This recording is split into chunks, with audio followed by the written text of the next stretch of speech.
Checkmate! You think you didn't know how to play this game. Television in the 1970s wasn't just weird, it was otherworldly. From talking sea monsters to crime-fighting Dracula. So, we're taking you through the 20 weirdest 1970s shows too good to forget. H.R. Pufnstuf? The 1970s opened with one of the strangest Saturday morning experiences ever broadcast. H.R. Pufnstuf premiered in 1969 and became the gateway drug to a decade of absolutely bonkers children's television. Created by Sid and Marty Krofft, this show followed young Jimmy, who gets lured to Living Island by a magical talking flute named Freddy.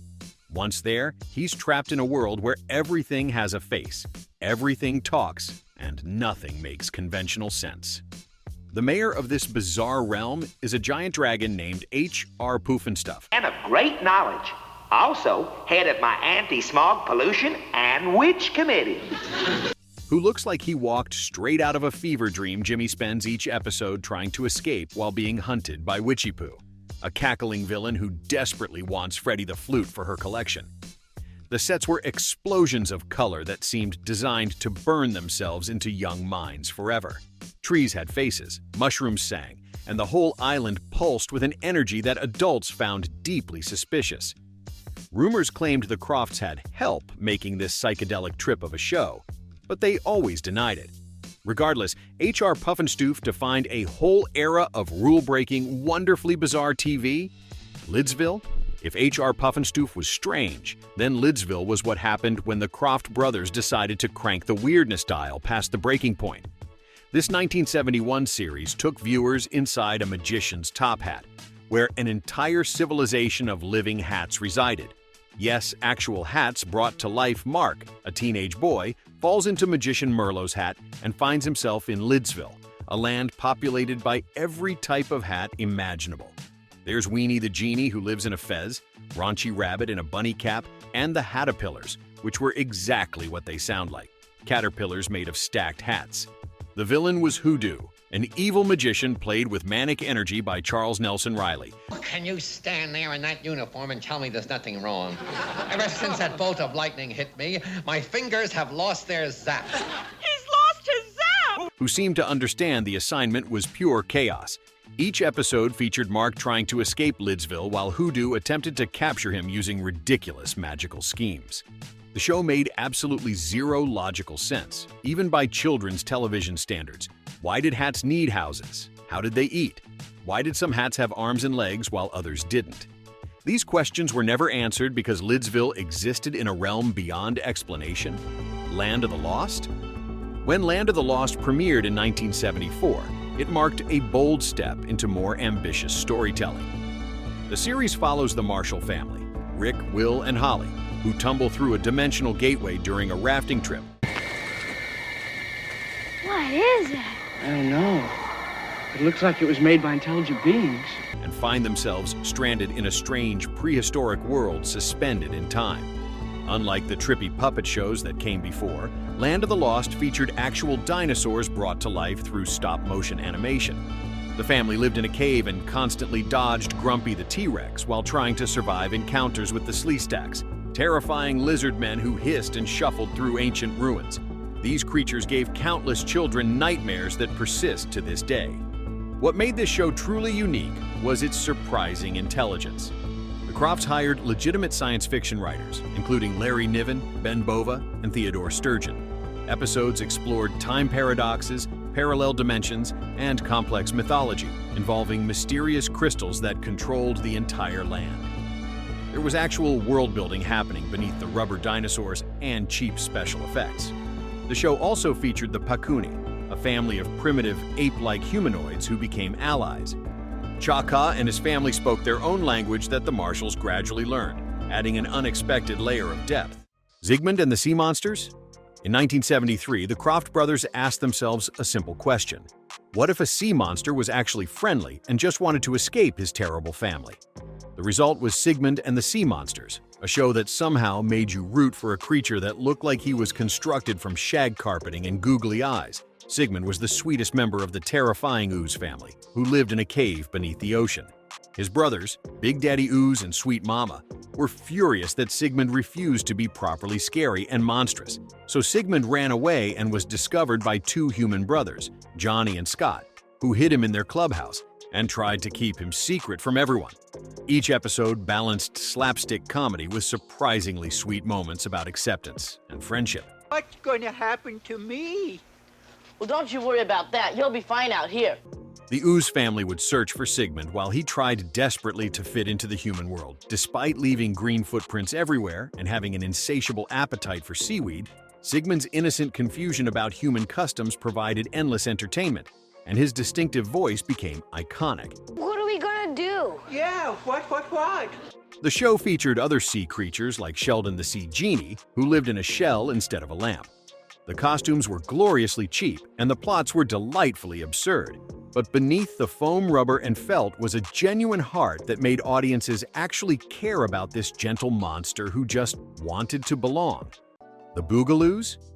Before TV started trapping families alongside dinosaurs, it introduced us to a rock band made entirely of teenagers dressed as insects. The Bugaloos, which premiered in 1970, quickly became one of the most colorful fever dreams ever put on television. The Bugaloos were four British teens with giant sparkly wings who lived in Tranquility Forest and performed upbeat pop songs. There was IQ, harmony, courage, and joy, each sporting elaborate insect-inspired costumes that somehow made sense in this magical woodland realm. They flew using visible wires that nobody bothered to hide, adding to the show's charmingly low-budget aesthetic. Their nemesis was Bonita Bizarre, a talentless aging star who desperately wanted to steal the Bugaloos' musical talent. Now let's get down to business. I'm Bonita Bizarre, and I just dig your music. She lived in a jukebox with her chauffeur, Funky Rat, and her toady assistant, Woofer, scheming elaborate plans that always failed spectacularly. Martha Raye played Bonita with such manic energy that she seemed to be performing in a completely different show than everyone else. The show only lasted one season with 17 episodes, but it perfectly captured that early 70s vibe where creativity meant throwing everything at the wall and seeing what stuck. Man from Atlantis? Patrick Duffy's career took a wild turn in 1977 when he starred in Man from Atlantis, swimming like a dolphin in bright yellow trunks. The project began as 4 TV movies that pulled in unexpectedly strong ratings, leading NBC to launch a full series, though it only lasted 13 episodes. The premise was simple yet bizarre. A mysterious man with webbed hands and feet washes ashore after a storm, barely alive. Dr. Elizabeth Merrill discovers he can only breathe underwater and possesses superhuman strength and speed.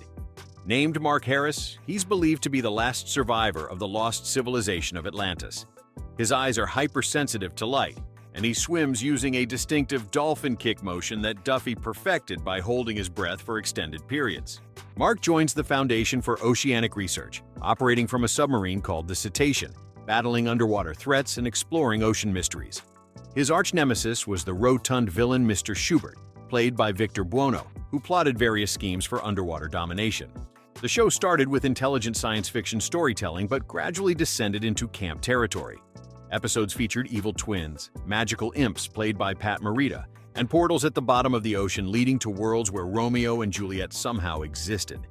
Despite its increasingly ridiculous plots, the series became a cult classic and was notably the first American television show ever broadcast in China. Space, 1999. The idea behind Space, 1999 is startling. An explosion sends the moon drifting into deep space, leaving a crew of scientists and astronauts fighting for survival. Premiering in 1975, the series became one of the most expensive British television productions of its time, chronicling the struggles of Moonbase Alpha's crew as they navigated the unknown. Martin Landau and Barbara Bain starred as Commander John Koenig and Dr. Helena Russell, leading a crew trapped on a lunar base after a catastrophic nuclear waste explosion. Each week brought encounters with hostile aliens, mysterious phenomena, and existential crises as the moon drifted through unknown regions of space. The show featured stunning miniature effects and elaborate set designs that captured imaginations worldwide. We've had navigational failures on 2 of the ships. They returned to base for replacements. The Eagle spacecraft became iconic with its boxy utilitarian design. However, the series struggled with tone, shifting from cerebral science fiction in Season 1 to more action-oriented adventures in Season 2, after bringing in Fred Freiberger from Star Trek. Despite mixed reception and cancellation after 2 seasons, Space. 1999 developed an intensely loyal cult following, UFO. Created by Jerry and Sylvia Anderson in 1970, UFO was their first live-action series after years of making puppet shows like Thunderbird set in the futuristic year of 1980. The show followed Shadow Supreme Headquarters' Alien Defense Organization, a secret military force defending Earth from organ-harvesting extraterrestrials operating from a hidden moon base. What made UFO unforgettable wasn't just the alien invasion plot, it was the fashion. Female moon base personnel wore silver miniskirts, go-go boots, and bright purple wigs that became instantly iconic. The show's mod aesthetic defined early 70s futurism with its sleek jumpsuits, angular furniture, and vibrant color schemes. Commander Ed Straker, played by Ed Bishop, led Shadow from a headquarters disguised as a film studio. The organization deployed interceptor spacecraft from the moon and submarine-launched fighters from Earth's oceans. Episodes were surprisingly dark for their time, featuring moral ambiguity, personal tragedy, and plots where the aliens sometimes won. Despite only running 1 season, UFO influenced countless science fiction productions. The show's serious tone and sophisticated storytelling elevated it beyond typical alien invasion fare. Quark? In 1977, Buck Henry, known for creating the comedy in Get Smart, decided to make a sci-fi spoof. That became Quark, a show about the least glamorous job in the galaxy, collecting space garbage. Richard Benjamin played Adam Quark, the stressed-out captain of a trash ship for the United Galaxy Sanitation Patrol, doing his best to clean up the universe. Quark's crew was magnificently absurd. There was Ficus, a logical plant man science officer who was basically Spock if Spock needed regular watering. Jean was a transmute with both male and female characteristics, switching personalities mid-sentence. Betty and Betty were identical twin navigators, except one was a clone, and nobody knew which Andy the robot rounded out this dysfunctional family, providing cowardly comic relief. The show mercilessly parodied Star Trek and Star Wars with episodes titled May the Source Be With You, and plots involving space baggies full of cosmic trash. Adam's bureaucratic nemesis Otto Palindrome, whose names were both palindromes, assigned him increasingly dangerous missions he'd bumble through successfully. Only 8 episodes aired before NBC canceled the series in April 1978, but Quark gained legendary status among science fiction fans who appreciated its sharp satire. Ark II. Saturday morning television in 1976 delivered something unexpected, a post-apocalyptic science fiction series aimed at children. Ark II imagined the year 2476, where environmental collapse had destroyed civilization and plunged humanity into a new dark ages. 3 young scientists traveled the wasteland in a 6-wheeled futuristic vehicle that looked like a tank crossed with a luxury RV. Jonah, Ruth, and Samuel, names with obvious biblical significance, explored the ravaged Earth in their mobile laboratory, searching for survivors and helping rebuild society. They were accompanied by Adam, a talking chimpanzee, and equipped with jetpacks for quick escapes. The massive Ark II vehicle could deploy a smaller ground car from its rear loading bay for reconnaissance missions. Each episode delivered moral lessons about science, cooperation, and environmental responsibility. The crew encountered primitive tribes, dangerous mutants, and communities struggling to survive. Despite the serious premise, production values were typical Filmation budget constraints. The impressive Ark II vehicle frequently broke down during filming, forcing crew to shoot scenes in the morning before it stopped working. Holmes and Yoyo? What happens when you give an accident-prone detective a partner who's secretly a 425-pound robot? ABC tried answering that question in 1976 with Holmes and Yoyo, a sitcom that combined police procedurals with slapstick comedy and malfunctioning technology. Detective Alexander Holmes had a terrible track record. Every partner assigned to him ended up injured due to his clumsiness. The solution? Give him Gregory Yo-Yo Yoyanovich, an experimental android designed specifically for police work. Nous l'avons appelé comme ça à cause de son créateur Gregory Yoyanovich. Yo-Yo looked completely human, except for the control panel in his chest accessed by pulling his tie. The robot came equipped with superhuman strength, a photographic memory that literally produced Polaroid prints from his shirt pocket when you pressed his nose, and an internal trash compactor that could digest anything, including explosives. Unfortunately, Yoyo also had serious bugs. Garage door openers made him spin wildly. Automatic doors caused him to walk backwards. When his circuit shorted, he'd repeat Bunko Squad endlessly until someone slapped his head. Officer Maxine Moon constantly made romantic advances toward the oblivious android, while Captain Sedford tried keeping Yoyo's true nature secret created by Leonard Stern of Get Smart fame. The show desperately wanted to become the next great comedy duo but was cancelled after just 13 episodes. The Starlost? Canadian television attempted ambitious science fiction in 1973 with The Starlost, a series about humanity's last hope drifting through space. The premise was genuinely compelling. A massive generational starship called Earthship Ark carried the remnants of humanity in separate biospheres, but something had gone catastrophically wrong. The inhabitants had forgotten they were even on a spaceship. I won't have people getting less than the best in medical attention. I want a full military report on all the circumstances surrounding Trent's arrest. 3 young people discovered the truth and learned the ship was on a collision course with a star. They had to navigate through hundreds of isolated communities, each preserving different Earth cultures, trying to find someone who could save everyone aboard. The concept attracted serious science fiction talent. Harlan Ellison created the series with grand visions of exploring philosophical themes about humanity's survival and potential. Unfortunately, budget constraints and creative conflicts destroyed those ambitions. Ellison eventually disowned the show, having his name removed from the credits. Despite terrible special effects and production values that made other low-budget shows look lavish, The Starlost developed a cult following science fiction enthusiasts recognized the brilliance buried beneath the awful execution. The fantastic journey? The Bermuda Triangle has inspired countless mysteries, but in 1977, NBC turned it into a science fiction series. The Fantastic Journey followed a group of people whose boat disappeared into the triangle, only to emerge in a bizarre dimension where time and space operated under completely different rules. The survivors found themselves jumping between strange zones, each representing different time periods and realities. In one episode, they'd encounter primitive tribes. The next, they'd face advanced alien civilizations. Look at these paintings. That's incredible.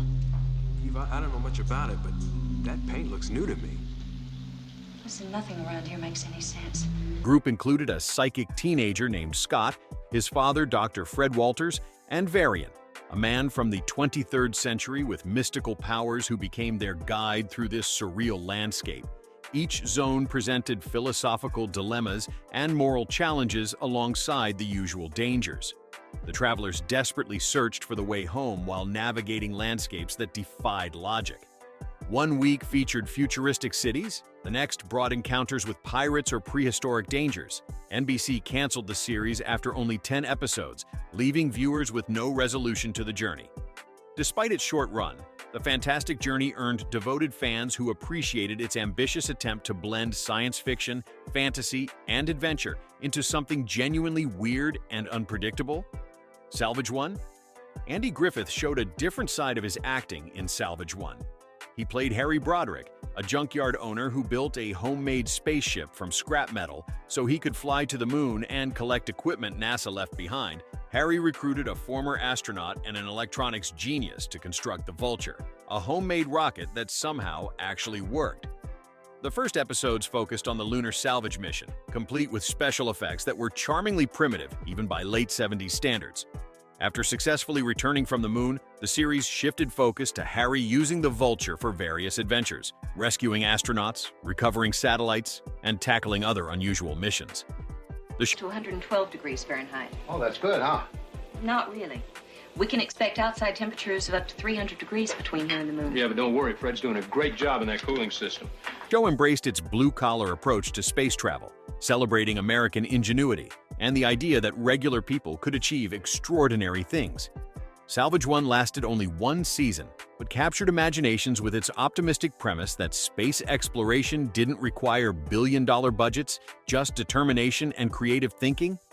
Monster Squad? Monster Squad gave Universal's classic monsters a groovy 1976 makeover, imagining what would happen if Dracula, Frankenstein's monster, and the Wolfman became crime fighters. The story followed Walt, a young criminology student who discovered the monsters hidden in a wax museum storage room. After accidentally reviving them with a mystical device, he convinced the trio to use their powers for good. Instead of scaring people, Dracula handled aerial surveillance by transforming into a bat. The Wolfman used his strength and tracking skills, and Frankenstein's monster brought both power and unexpected kindness. Operating out of a secret headquarters, the team took on missions to stop criminals threatening the city. The show We put this into the crime computer and find out who those culprits are. Then we find a way to stop them. mixed Scooby-Doo-style mystery solving with light superhero action, often featuring the monsters in trench coats trying not to blow their cover. Monster Squad only ran 13 episodes, but its quirky blend of horror and heroics remains a memorable piece of 70s TV. Far Out Space Nuts? Far Out Space Nuts answered a wonderfully ridiculous question. What if two clueless NASA workers accidentally launched themselves into space? Listen, everything works from top to bottom, so this piece has got to go on the top. The 1975 series starred Bob Denver, basically playing Gilligan again, as Junior, alongside Chuck McCann as Barney. The pair were simple maintenance men who climbed into a rocket for lunch, pressed the wrong button, and blasted off into the cosmos. Now stranded in deep space, they explored strange planets, met bizarre rubber-suited aliens, and traveled with Honk, a furry creature who communicated only through honking. Every episode featured cheap sets, goofy costumes, and intentionally silly adventures that embraced their low-budget charm. The show relied heavily on slapstick, with Junior and Barney stumbling through one cosmic mishap after another as they tried to get back to Earth aimed squarely at kids. It valued laughs over logic. Though it lasted only 15 episodes, Far Out Space Nuts remains a wonderfully absurd slice of Saturday morning TV. The Lost Saucer? Jim Nabors and Ruth Buzzy starred in this 1975 series as Fee and Fum, bumbling androids from the year 2369 who accidentally kidnapped two humans in their time-traveling flying saucer, Jerry and Alice, along with their shaggy dog, Dorse, became unwilling passengers on a journey through different time periods. And they really need your help, please. Holy Transylvania! They are androids, and such beauties. They're almost as good as I could build. Each episode found the group landing in various eras, prehistoric times, the distant future, or alternate realities, always trying to return Jerry and Alice home, but constantly making mistakes. The flying saucer itself was a colorful disc with a transparent dome, looking exactly like every child's drawing of a UFO Fee, and Fum's android incompetence drove the comedy, with their good intentions always backfiring spectacularly. The show featured outlandish costumes, ridiculous alien encounters, and the kind of rubber-suited creatures that defined low-budget 70s television. Only 16 episodes were produced, but The Lost Saucer captured that unique Saturday morning energy where logic was optional and weird adventures were guaranteed every week. Electra Woman and Dyna Girl? Long before the DC Universe dominated superhero television, 1976 gave us Electra Woman and Dyna Girl, a live-action superhero show featuring two crime-fighting women with high-tech gadgets. Deidre Hall and Judy Strangis starred as magazine reporter Lori and her photographer Judy, who secretly transformed into this dynamic duo to battle colorful villains operating from their hidden Electra base. The pair utilized Electrocoms for communication, an Electrocar for transportation, and various other Electra devices that were essentially fancy props with blinking lights. Their costumes featured capes, boots, and enough spandex to make any superhero proud. The That'll give you a chance to try out your new Electrocomp attachments. Right, Frank. show aired as part of the Croft Super Show, appearing in short segments rather than full episodes. Villains were gloriously campy, including the Sorcerer, the Pharaoh, and Glitter Rock, each chewing scenery with theatrical villainy. The show embraced its comic book roots with on-screen sound effects like pow and zap appearing during fight scenes, directly borrowing from the Batman television series playbook. Despite only 16 episodes, Electra Woman and Dyna Girl broke ground by featuring female superheroes as leads rather than sidekicks. The show demonstrated that women could carry action-adventure series, paving the way for future female-led superhero productions. When things were rotten? When Things Were Rotten brought Mel Brooks' trademark comedy style to TV in 1975, turning the Robin Hood legend into a full-blown parody. Set in Sherwood Forest, the show portrayed Robin and his merry men as lovable buffoons who still managed to outsmart the equally clueless sheriff of Nottingham. Dick Gautier played Robin Hood, backed by Little John, Friar Tuck, Maid Marian, and the endlessly confused Bertram, with each episode twisting familiar Robin Hood stories into absurd comedy sketches. The humor was classic Brooks: rapid-fire jokes, slapstick, wordplay, and constant sight gags. Prince John was depicted as a spoiled, whining villain desperate for power, while... Please. And now back to Robin. Thank you. And of course, you must know your twin brother, Ronaldo. The sheriff's elaborate plans always collapsed spectacularly. Although critics enjoyed it, the series struggled to connect with viewers and was canceled after just 13 episodes. The show even threw in modern references and occasional fourth-wall breaks. The show delivered Brooks' trademark mix of fast jokes, slapstick, and wordplay, with Prince John as a whiny villain and the sheriff's wild plans always backfiring. The new people? What would happen if a group of young people were suddenly given the chance to build an entirely new society from scratch? That's the challenge facing a group of college-age survivors after their plane crashes on a deserted island once used as a nuclear test site. With abandoned buildings, stocked supplies, and no adults to lead them, they're forced to decide what kind of world they want to create. The story digs into how these idealists handle leadership, justice, morality, and the constant push and pull between personal freedom and collective responsibility. Episodes tackle difficult issues like racism, authoritarianism, and whether human nature allows real change, or if people inevitably repeat old mistakes. Despite its ambitious themes and thoughtful writing, the series lasted only 17 episodes. Its experimental tone proved too unconventional for network television, but it remains one of the most daring attempts to explore how society might evolve when young people are handed a blank slate. Thanks for watching. If you enjoyed this trip through 70s weirdness, like, subscribe, and stick around for more strange TV deep dives.